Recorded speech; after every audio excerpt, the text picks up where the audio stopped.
Hello everyone, welcome back to our channel due education club. So जैसा कि आप जानते हैं, हम बीए प्रोग्राम सेमेस्टर 6 की इकोनॉमिक्स की बुक को कवर कर रहे हैं, जिसका नाम है डेटा विश्लेषण के लिए बुनियादी कंप्यूटेशनल तकनीक। सो लास्ट वीडियो में मैंने आपको चैप्टर नंबर 2 कराया था एंड वो भी हाफ था, ठीक है। यानी कि हम चैप्टर नंबर 2 का पार्ट 1 कर चुके हैं। आज की इस वीडियो में हम चैप्टर नंबर 2 का सेकेंड पार्ट देखने वाले हैं, ठीक है। चलिए देखते हैं। तो आपका जो चैप्टर है, चैप्टर नंबर 2, उसका नाम है केंद्रीय प्रवृत्ति की माप। हम केंद्रीय प्रवृत्ति की माप को आधा पढ़ चुके हैं, अब हम इसको कंप्लीट करेंगे, ठीक है। तो जैसा कि आप सभी जानते हैं, लास्ट वीडियो में हमने भारांकित गुणोत्तर माध्यक के बारे में जाना था एंड अब हमारा जो नेक्स्ट टॉपिक है वो है हरात्मक मूल्य।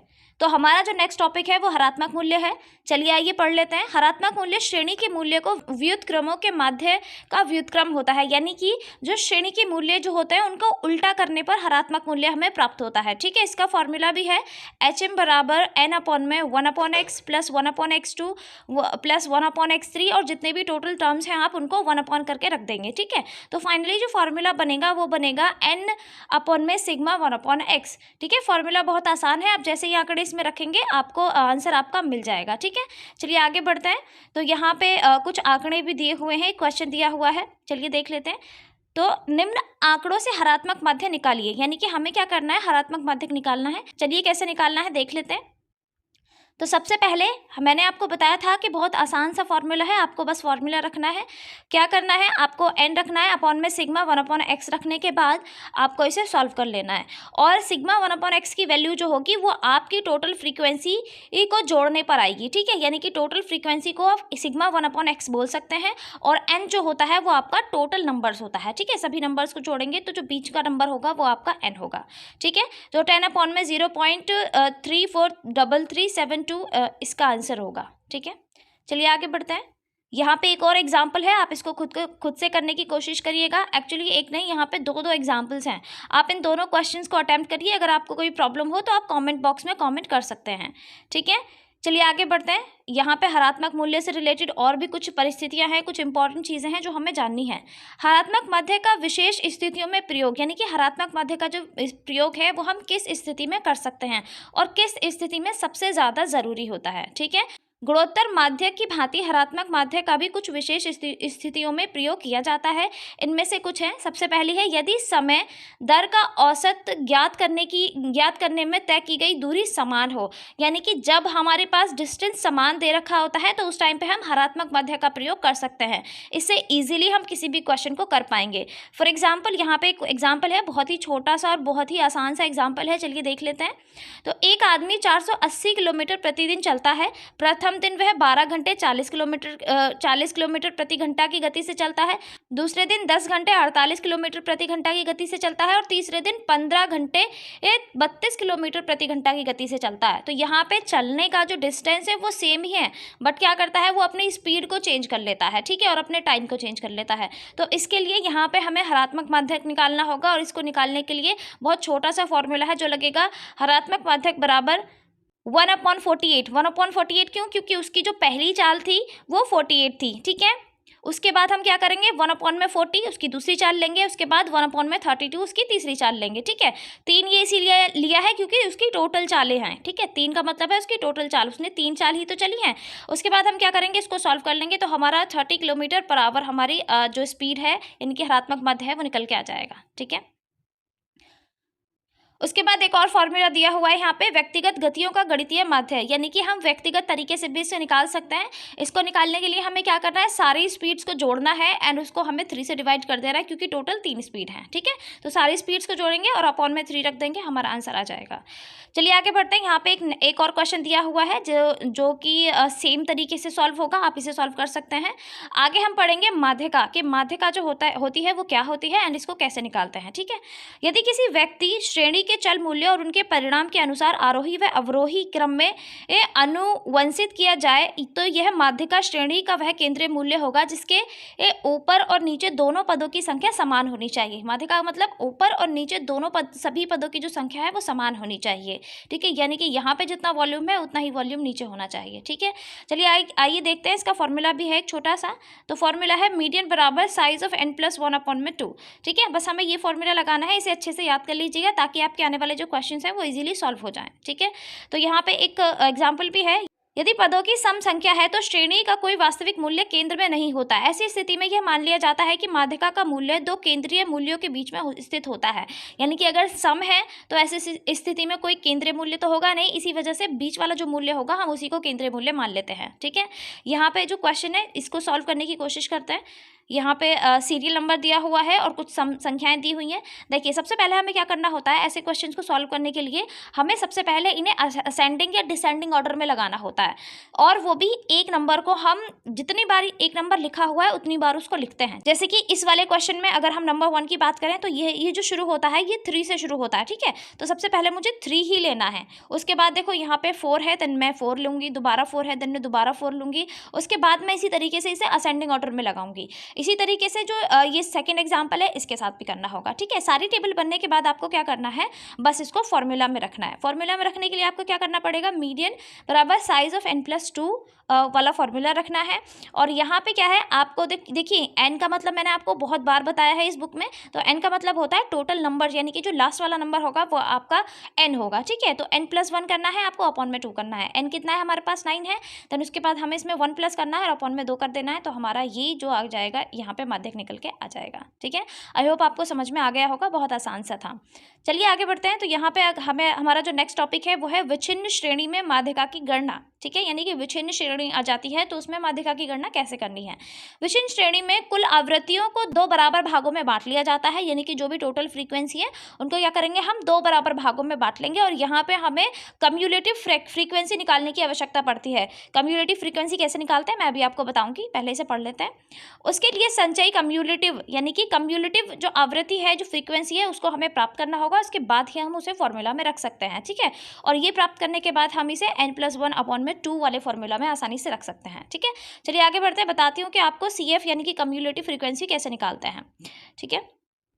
तो देखिए यहाँ पे हमें सबसे पहले टेबल ड्रॉ करनी है। यहाँ पे क्वेश्चन दिया हुआ है, नंबर ऑफ रूम्स हैं, नंबर ऑफ हाउस हैं। सबसे पहले नंबर ऑफ रूम्स लिख लीजिए एंड उसके बाद नंबर ऑफ हाउसेज लिख लीजिए, ठीक है। तो देखिए यहाँ पे जो नंबर ऑफ हाउसेज है उसकी हेल्प से हम कम्युलेटिव फ्रीक्वेंसी निकालेंगे। तो चलिए देख लेते हैं कम्युलेटिव फ्रीक्वेंसी जो है वो कैसे निकालता है। आपको कुछ नहीं करना है, बहुत आसान तरीका है। सबसे पहले आप जो सब पहली वाली फ्रीक्वेंसी है आप उसको ऐसे ही रखेंगे। उसके बाद आप क्या करेंगे, ये जो पहली वाली फ्रीक्वेंसी है जो आपने ये निकाली है कम्युलेटिव फ्रीक्वेंसी, आप इसका जोड़ इसमें कर देंगे, यानी कि आप इसे इसमें जोड़ देंगे तो नेक्स्ट वाली कम्युलेटिव फ्रीक्वेंसी आ जाएगी। उसके बाद आप इसे निकालने के लिए इसको इसमें जोड़ेंगे, देन इसका जोड़ इसमें करेंगे, देन इसको इसमें ऐड करेंगे, इसको इसमें ऐड करेंगे। इसके बाद ये सारी फ्रीक्वेंसीज निकल के आ जाएंगी, ठीक है। आई होप आपको समझ में आ गया होगा। चलिए आगे बढ़ते हैं, इसको हम फॉर्मूला में रख के आंसर निकालने की कोशिश करते हैं। तो यहाँ पे जो फॉर्मूला होता है वो होता है n+1 अपॉन में 2। देखिए हमें क्या करना है, तो टोटल हमें n की संख्या पता होनी चाहिए, देन उसके बाद हमें उसमें 1 प्लस करना है, n अपॉन में 2 करना है। तो यहाँ पे जो हमारी टोटल जो संख्या होती है वो लास्ट में आती है, ठीक है। अब हमें इसे जोड़ने की जरूरत नहीं है। कम्युलेटिव फ्रीक्वेंसी में जो सबसे लास्ट वाली संख्या होगी वही आपकी n कहलाएगी। तो n+1 अपॉन में 2 कर दीजिए, आपका आंसर आ जाएगा, ठीक है। चलिए आगे बढ़ते हैं। नेक्स्ट टॉपिक है विच्छिन्न श्रेणी में माध्यिका की गणना। माध्यिका की गणना अंतगणन में निम्न सूत्र से की जाती है। यहाँ पे विच्छिन्न श्रेणी में माध्यिका की गणना के लिए और भी एक फॉर्मूला दिया हुआ है, आप इसका भी यूज़ कर सकते हैं अगर आपको पहले वाले फॉर्मूला में कोई प्रॉब्लम होती है तो, ठीक है। यहाँ पे एग्जांपल्स भी हैं और बहुत अच्छे से दिए हुए हैं। एंड CF निकालना मैंने आपको बता ही दिया है। आपको क्या करना है, बस फर्स्ट वाले में सेकंड वाले को जोड़ते जाना है, देन आपका CF जो है वो आसानी से निकल के आ जाएगा। देन आप उसको फॉर्मूला में रख के सॉल्व कर सकते हैं, ठीक है। चलिए आगे बढ़ते हैं, संबंधित स्थिति माप। अब हम देखेंगे कि संबंधित जो स्थितियाँ होती हैं उनकी माप कैसे होती है। एक्चुअली यहाँ पे कई छोटे छोटे फॉर्मूलाज हैं, बहुत आसान है। आप जरा ठीक से देखिएगा तो समझ में सब आएगा, ठीक है। माध्यिका श्रेणी को 2 बराबर भागों में बांटा है। इसी प्रकार कुछ माप भी हैं जो अन्य श्रेणी को कुछ बराबर भागों में बांट देती हैं, जैसे कि प्रथम, तृतीय, चतुर्थांश, दशांश। यानी कि जब भी हम श्रेणियों को कई पार्ट्स में डिवाइड करते हैं तो उसी को हम संबंधित माप कहते हैं, ठीक है। यदि श्रेणी के पदों को आरोही व अवरोही क्रम में अनुवंशित किया जाए तथा अब प्रथम चतुर्थांश वह मूल्य होगा जो श्रेणी के 1/4 पदों में सम्मिलित होगा। यानी कि अगर हम सही से इसे अवरोही क्रम में लगा दें या आरोही क्रम में लगा दें तो जो 4th नंबर पर आएगा उसको हम चतुर्थांश बोलेंगे, ठीक है। इसी प्रकार यदि संपूर्ण पदों की संख्या को 10 बराबर भागों में बांटा जाए तो कुल 9 दशांश होंगे। यानी कि हम ये कह सकते हैं कि यदि हमारे पास कुछ पद हैं और हमने उनको टोटल 10 पार्ट्स में डिवाइड किया है तो 10 पार्ट्स जो होंगे ना वो 9 दशांश कहलाएंगे, ठीक है, चलिए आगे बढ़ते हैं। यहाँ पे जो छोटे छोटे फॉर्मूलाज हैं उनको देख लेते हैं। अगर आपको पहला दशांश निकालना है तो आपको क्या करना पड़ेगा, n+1/4 करना पड़ेगा। बट यहीं अगर आपको तीसरा दशांश निकालने के लिए यानी कि ये तृतीय दशांश निकालने के लिए कह दिया जाए तो आप क्या करेंगे, यहाँ पे आपको n की गुणा 3 से करनी पड़ेगी क्योंकि हम थर्ड की बात कर रहे हैं। तो 3 × n+1/4, ठीक है, 3 × n+1/4 करना पड़ेगा। इसी तरीके से आपसे अगर कोई कहे कि 6 दशांश निकालिए यानी कि छठा दशांश निकालिए तो आप कैसे निकालेंगे, तो यहीं पे आप n+1 की गुणा 6 से कर देंगे एंड देन आप उसको और टोटल नंबर से डिवाइड कर देंगे। ठीक है, आई होप आपको समझ में आ गया होगा। चलिए आगे बढ़ते हैं। यहाँ पे क्वेश्चन है, आप इसको अटेम्प्ट कर लीजिएगा। क्वेश्चन बहुत आसान है, बिल्कुल सेम उसी पैटर्न पे बेस्ड है जो अभी आपको कराया है। ठीक है, चलिए आगे बढ़ते हैं। अविच्छिन्न श्रेणी में विभाजक मूल्यों की गणना करना। अब हम विभाजक मूल्यों को समझेंगे कि कैसे उनकी गणना करते हैं। जैसे अभी हमने पढ़ा था ना, चतुर्थांश है, थर्ड वाला निकालना है या फोर्थ वाला निकालना है, तो उनकी गणना को कैसे किया जाता है। ठीक है, तो प्रथम और तृतीय चतुर्थांश को ज्ञात करने के लिए माध्यिका के सूत्र में n/2 के स्थान पर n/4 और 3n/4 लेना होगा। ठीक है, यही होता है। अगर हम प्रथम निकाल रहे हैं तो हम n/2 लेंगे, और अगर हम थर्ड निकाल रहे हैं तो थर्ड 3n/4 लेंगे, और अगर हम फोर्थ निकाल रहे हैं तो क्या करेंगे, हम वहीं पे उसको फोर्थ से गुणा कर देंगे। सिर्फ इतना सा चेंज हमें करना होता है। ठीक है, तो देख लेते हैं। यहाँ पे फॉर्मूला है, तो फॉर्मूला क्या कहता है, यहाँ पे अगर हम Q1 निकालेंगे तो वही n/4 -CF करना पड़ेगा हमें, फिर उसके बाद बटे में L1 + 4/F करना पड़ेगा। ठीक है, यहाँ पे मैं आपको बता ही चुकी हूँ कि CF और F कहाँ से लेते हैं। ठीक है, आप इसमें फॉर्मूला में सारी चीज़ों को पुट करके आंसर निकाल सकते हैं। चलिए आगे बढ़ते हैं।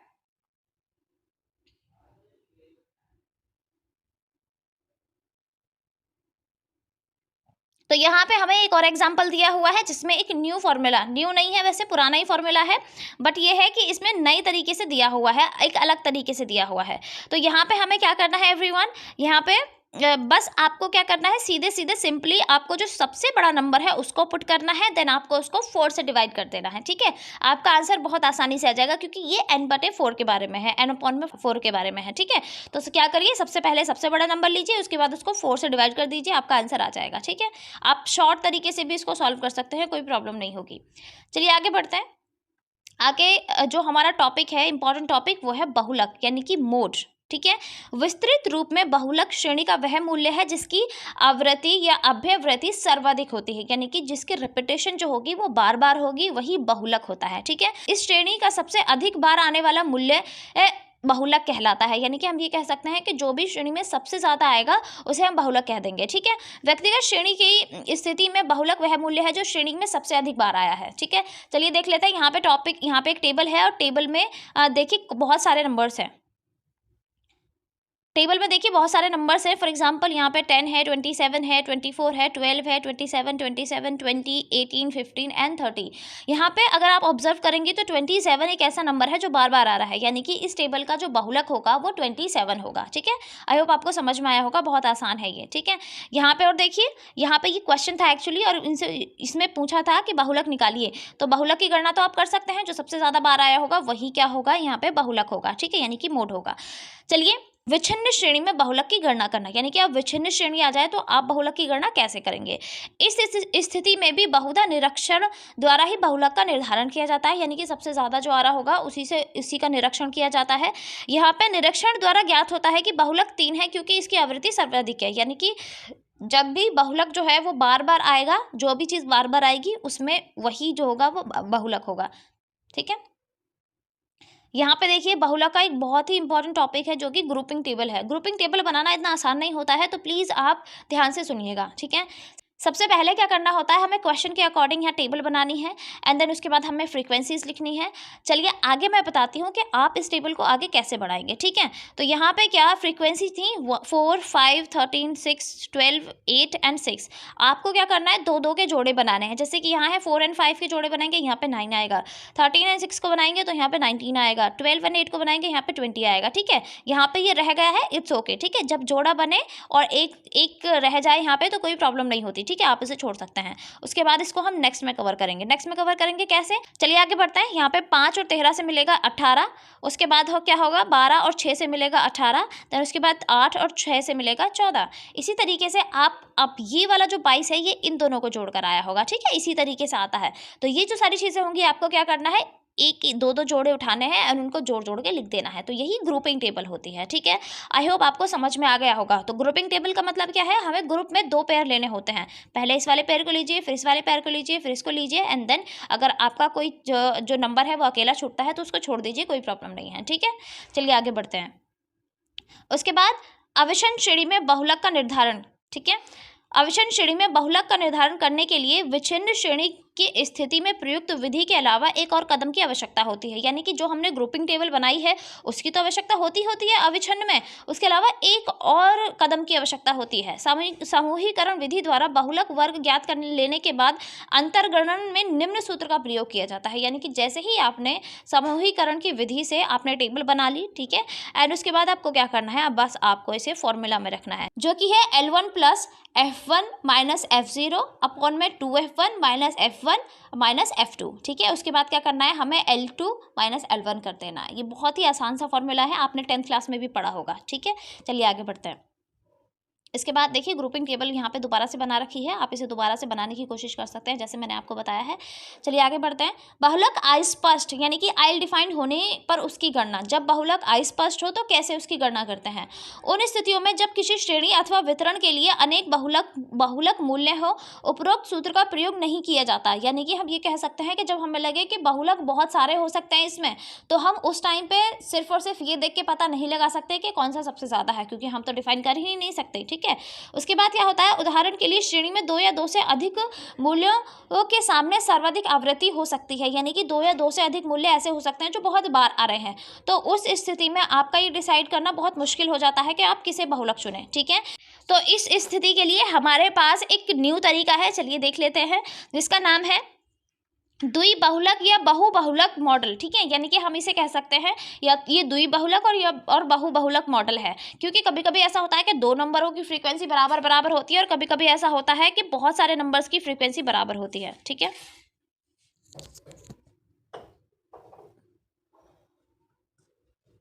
तो चलिए आगे बढ़ते हैं। नेक्स्ट टॉपिक है आपका रेखाचित्र द्वारा बहुलक का निर्धारण। यानी कि अब हम रेखाचित्र के द्वारा सीखेंगे कि बहुलक का निर्धारण कैसे करना है, ठीक है। रेखाचित्र विधि बहुलक निर्धारण की एक आदर्श विधि है। इसके लिए निम्न कदम उठाने पड़ते हैं। यानी कि रेखाचित्र विधि जो है ये बहुत ही अच्छी विधि है अगर हम बहुलक का निर्धारण करना चाहते हैं, ठीक है। तो इसे करने के लिए सबसे पहले हमें कुछ स्टेप्स को फॉलो करना पड़ेगा। जो स्टेप्स हैं, आंकड़ों के लिए आवृत्ति चित्र बनाना, यानी कि इसे करने के लिए सबसे पहले हमें आंकड़ों का आवृत्ति चित्र बनाना होगा, यानी कि एक हिस्टोग्राम बनाना होगा, ठीक है। चलिए आगे बढ़ते हैं। नेक्स्ट टॉपिक क्या कहता है, जो नेक्स्ट पॉइंट है, बहुलक वर्ग को प्रदर्शित करने वाले आयात के ऊपरी बाएं कोने और उससे अगले वर्ग को प्रदर्शित करने वाले आयात के ऊपरी बाएं कोने को मिला दिया जाता है। यानी कि जैसे मैंने एक आयात बनाया, इसके ये वाले लेफ्ट कॉर्नर को मैं इसके राइट कॉर्नर से टच करके बनाऊंगी, ठीक है। तो ये दूसरी शर्त होती है इसकी। इसके अलावा इसी प्रकार बहुलक वर्ग को प्रदर्शित करने वाले आयात को ऊपरी दाहिने कोने और उससे पहले वाले आयात के ऊपरी दाहिने कोने को मिला दिया जाता है। यानी कि हम चारों तरफ से क्या करेंगे, अगर यहाँ पे मैंने एक आयात चित्र बनाया है तो इस आयत को मैं दूसरे वाले से टच करूंगी एंड उसके बाद मैं इसको दूसरे वाले से टच करूंगी, ठीक है। तो यही प्रोसेस चलता है जब हम किसी भी तरीके का आयत चित्र बनाते हैं, ठीक है। तो यहाँ पे एक उदाहरण भी दिया हुआ है एवरीवन, चलिए देख लेते हैं। उदाहरण है, निम्नलिखित वितरण से बहुलक निर्धारण कीजिए। यानी कि हमारे पास यहाँ पे x और f है। तो चलिए देख लेते हैं कि इसका आयात चित्र कैसे बनेगा, ठीक है। तो सबसे पहले आपको क्या करना है, आपको एक तो एक्स एक्सिस बनाना है, एक वाई एक्सिस बनाना है। उस पर एक तरफ आप एक्स को रख सकते हैं, दूसरी तरफ आप वाई को रख सकते हैं, ठीक है। तो जैसा कि मैंने आपको बताया था कि आयात चित्र में आयात जो होंगी वो एक दूसरे से मिली हुई होंगी। देखिए यहाँ पे क्या है, एक कॉर्नर जो है वो दूसरे कॉर्नर से टच है, दूसरा कॉर्नर तीसरे कॉर्नर से टच है। इसी तरीके से सारी जो आयात चित्र है वो बनी हुई हैं, ठीक है। यहाँ पे क्या है, 0 से 10 था, तो यहाँ पे हम सिर्फ 10, 20, 30 इस तरीके की संख्याएँ ले लेंगे, ठीक है। यहाँ पर इस तरीके की संख्या ले लेंगे और बाकी जो है हमारी जो फ्रीक्वेंसी है उसके अकॉर्डिंग उसको देख के चलेंगे, ठीक है। तो सबसे पहले क्या है, 0 से 10 में जो है वो 5 है, 5 है यानी कि 6 से कम है। तो 6 से कम तो यहीं पे आएगा 5 से, यानी कि 10 तक जो फ्रीक्वेंसी है वो यहाँ तक, यानी कि 6 फ्रीक्वेंसी पे आएगा 10 के बीच में। उसके बाद जो 20 है वो यहाँ पे 8 पे है।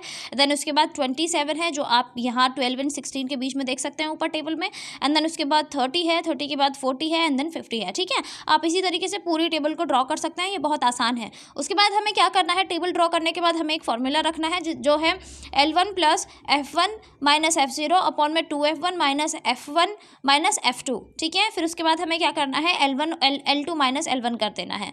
आप ये फॉर्मूला जैसे ही रखेंगे आपको यहाँ पे अपनी सारी डिजिट्स रखनी पड़ेंगी एंड देन आप उसका आंसर फाइंड कर लेंगे। ठीक है, बहुत ही आसान है, आपको ये फॉर्मूला बहुत अच्छे से याद होना चाहिए। मोड का फॉर्मूला आपको 10th क्लास में भी पढ़ाया गया होगा, ये वही फॉर्मूला है एवरीवन। ठीक है, तो यहाँ पे वन मोर एग्जाम्पल है, आप इसको सॉल्व करने की कोशिश कर सकते हैं। तो जल्दी से इस क्वेश्चन को सॉल्व करिए, कॉमेंट बॉक्स में कॉमेंट करिए, देखते हैं कि कौन सबसे ज़्यादा जल्दी कमेंट करता है और कौन सही आंसर निकालता है। ठीक है, तो यहाँ पे आपको नेक्स्ट 2 क्वेश्चन हैं, आप इनके अटेम्प्ट कर सकते हैं। तो यहाँ पे एवरीवन आपका जो ये चैप्टर है, चैप्टर नंबर 2 यानी कि यूनिट 2 जो है वो एंड होता है। एंड इससे आगे की वीडियोस देखने के लिए आप प्लीज़ हमारे चैनल को सब्सक्राइब कर लीजिए, वीडियो को लाइक कर दीजिए, अपने फ्रेंड्स के साथ शेयर कर दीजिए। और अगर आप और ज़्यादा इन्फॉर्मेशन चाहते हैं तो आप हमारे टेलीग्राम ग्रुप से जुड़ सकते हैं, आप हमारे फेसबुक पेज से भी जुड़ सकते हैं, आप हमारे इंस्टाग्राम ID को भी चेकआउट कर सकते हैं। और इससे ज़्यादा आपको थ्योरी में कुछ चाहिए तो आप हमारे ब्लॉगर पर भी रीच कर सकते हैं। ठीक है, थैंक यू सो मच।